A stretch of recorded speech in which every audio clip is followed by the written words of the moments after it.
12 rules to increase your video quality. In this video, kind of funny, we're talking about videos, I'm going to give you the 12 rules to increase your video quality, and we're starting right now.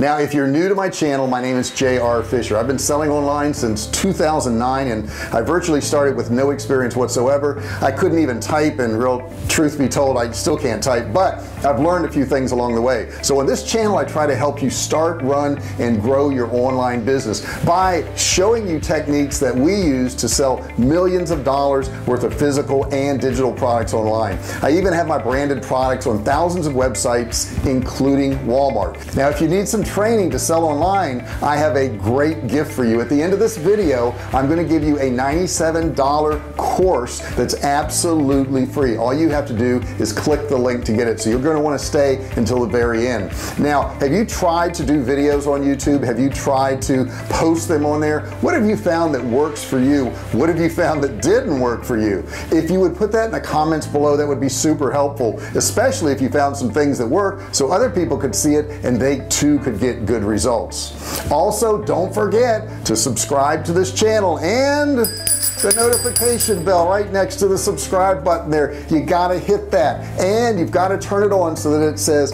all notifications. If you do that, what YouTube will do is they'll notify you every time I do a video, and you'll get that free training. That's a deal. You don't want to miss that. So make sure you subscribe now and click that little bell. Only take you a second. Okay, let's get started. Number one, where you shoot your videos. Now, you think that doesn't make a difference. It makes a huge difference.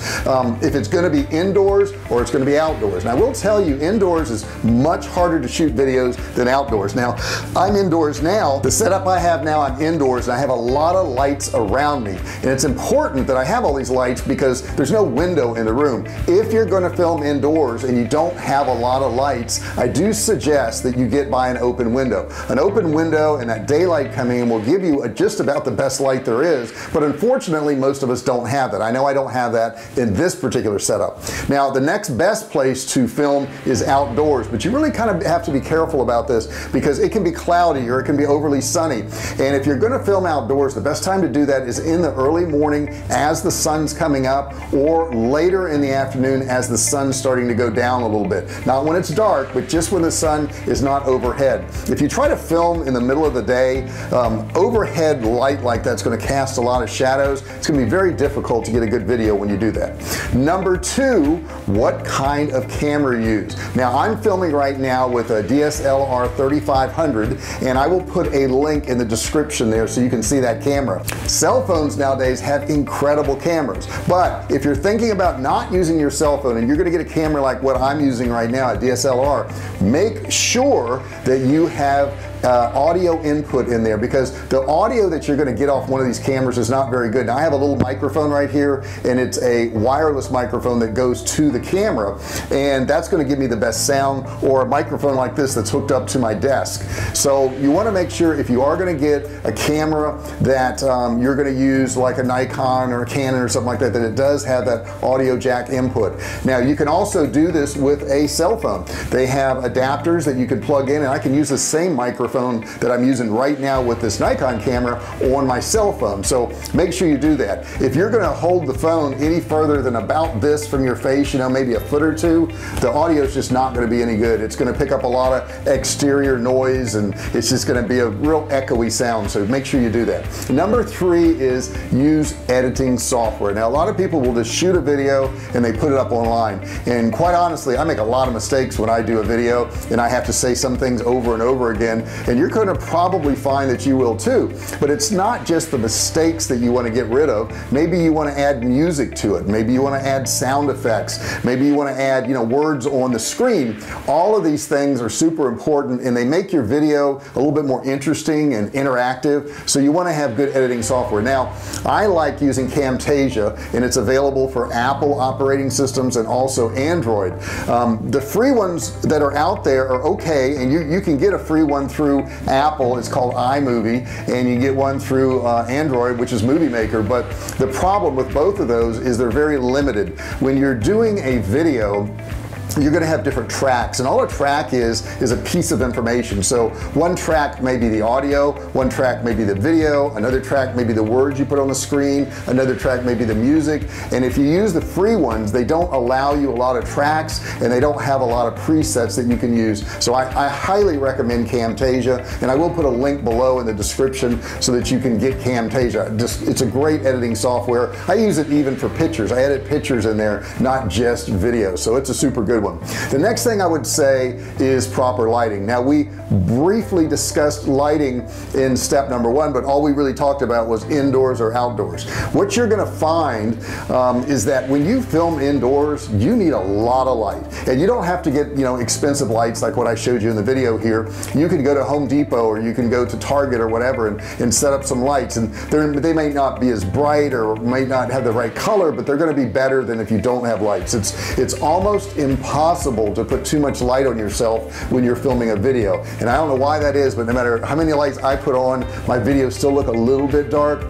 So make sure you're thinking about that. I use a ring light, and I also use newer square LED lights that I have on me right now. So make sure you have that lighting set up. It'll make your video so much better. If you have bad sound, nobody's going to listen. We already mentioned that. But if you have bad video, some more people are going to drop off. So if you can have good lighting and you have good sound, then more people are going to be staying on your video and watching it, and that's exactly what you want. Number 5 is use backdrops. A lot of times we think, well, I don't have a great place to film my videos, my house doesn't look good, or my apartment or whatever, and it's really simple. If you look behind me, this brick wall here is not a brick wall. It's a plastic backdrop that I bought for, I think, $22. So you can get these backdrops or backgrounds. You can look them up on Amazon. I've got some Amazon links below there, and I think this one is in it.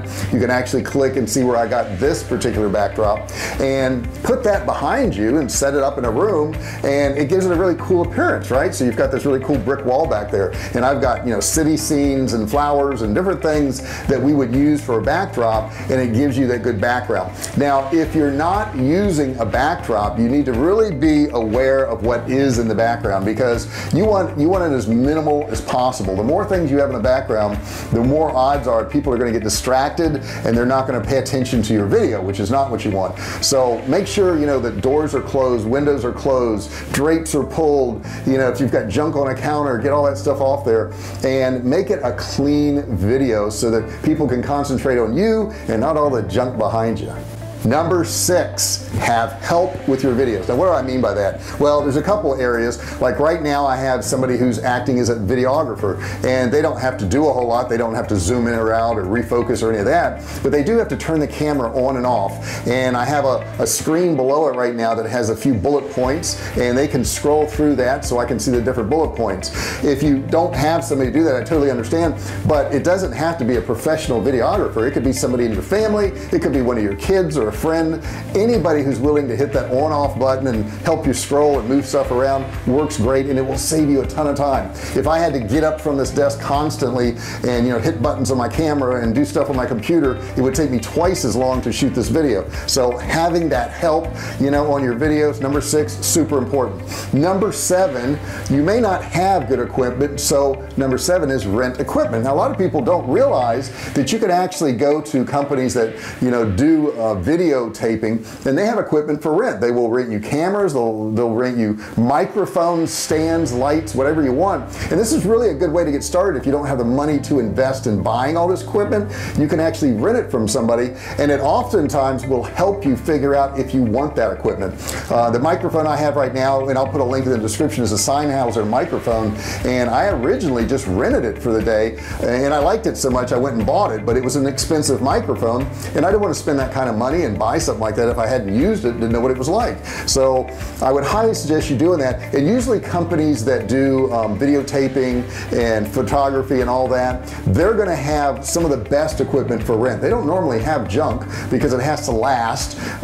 Plus, it also tells you what equipment is good based on what they chose. So go out and rent equipment. It's a great way to do it. Number 8, have good audio or microphone, and we just kind of briefly touched on that. But if you have an echoey sound, or your camera's too far away and you don't use an external microphone, then your video quality is going to be very, very poor. Now, you don't have to use the type of microphone I have here, which is called a lavalier microphone. You can use what's called a shotgun microphone, which is a microphone that will go on top of your camera. Once again, I'll put a link in there for that. Or you can use an external microphone like this that has a stand on my desk here that I can move around, and it has great sound. And I also have a link in the description for this microphone here too. That is going to make your video sound so much better. People will watch a video that the visual part is not fantastic, but if the sound is bad, nobody's going to watch your video. Sound is so important. So, you know, number 8, having a good microphone is really important. And once again, the rule of thumb is if the camera is going to be more than an arm length from you, then you're going to probably need an external microphone. So if you're doing a selfie on your, you know, iPhone or something like that, yeah, this is okay to hold your arm out and do your video. But if you're going to get past that, then the sound's just not going to be good, and it's going to pick up all that ambient sound, and you're going to need that external microphone. Number 9, this is a big one. A lot of people don't have this. Number 9, have good content.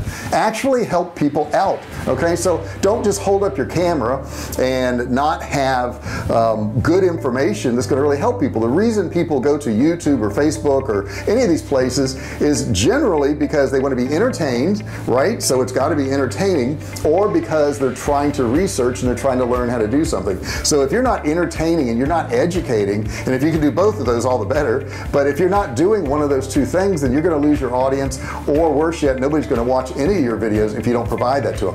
And then number 10, have a template for your video. What do I mean by that? You want to make sure that you have the same type of things you do in every video. So in this video, if you noticed, I told you what the video was about. I told you who I was. I explained to you what I was going to cover on the video, so you knew what to expect. Then I asked you for a subscription, which I hope you've done that. I also asked you for comments, and I asked you to turn on your notifications. And I do this in every single video so that people will know what's coming. And if they know what's coming, it's kind of like a teaser.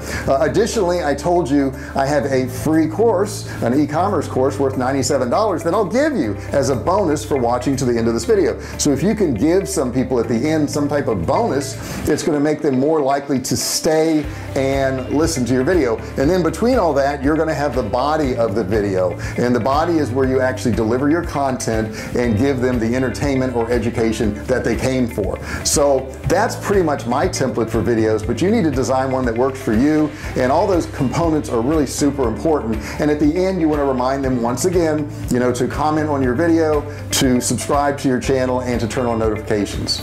Number 11 is make sure your videos are scheduled on particular dates and time. And the fact is, the more the better. So if you want to do 1 video a week, that's fine, but you know, if you can do 2 a week, it's better. If you can do 3 a week, it's better. If you can do 5 a week, it's even better. The one thing you want to refrain from, and I've talked to some people who do a lot of videos and have big channels, is stay consistent. So if you're going to do 52 videos, 1 a week for a year, that's great. Go ahead and do that. Don't do 52 videos over a period of 52 days and then not post for a year or 6 months or something like that. You will have much fewer subscriptions if you do that. It's kind of like a TV show. If you were watching a TV show and, you know, they were on once a week for 2 months and then all of a sudden disappeared, you'd lose interest and you'd try to go find another TV show. You wouldn't assume they were coming back. So it's a whole lot better, once you figured out how many you're going to do a year, to break that up throughout the year. And once again, the more the better. Now, number 12, this is super important. You need to do videos on what they're interested in. Now, the way we figure that out is we put in our subject line into a software called Tubebuddy, and I'll put a link to Tubebuddy below where you can actually try it out. And there's a free version of it, and there's a paid version which I can also get you 20% discount on, so that'll be in the description below. But Tubebuddy's awesome because what it does is it goes into YouTube and it figures out what people are searching for, and it brings back your odds of optimizing with that particular title. And you can just keep changing the title, a couple words here and there, and there's a little meter on there, and it will go up and down, and it will show you what is the best title and what people are actually searching for, so you can make videos people are already looking for, so yours can get found. So those are the top 12 rules to increase the quality of your videos.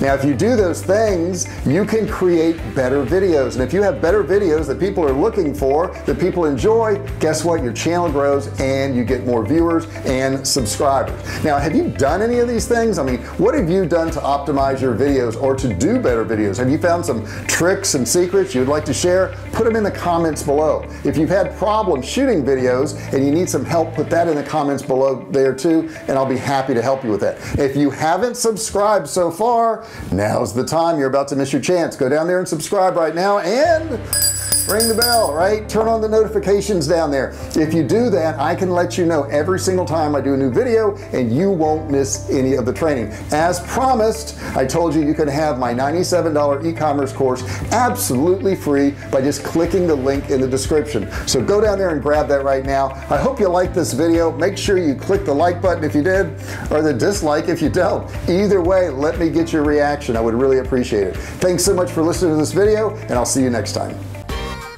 Hey, thanks for watching my video. Don't forget to subscribe to my channel and click that little bell right there so you can be notified every time I do a new video. Also, click on one of those videos there. Keep watching on my channel.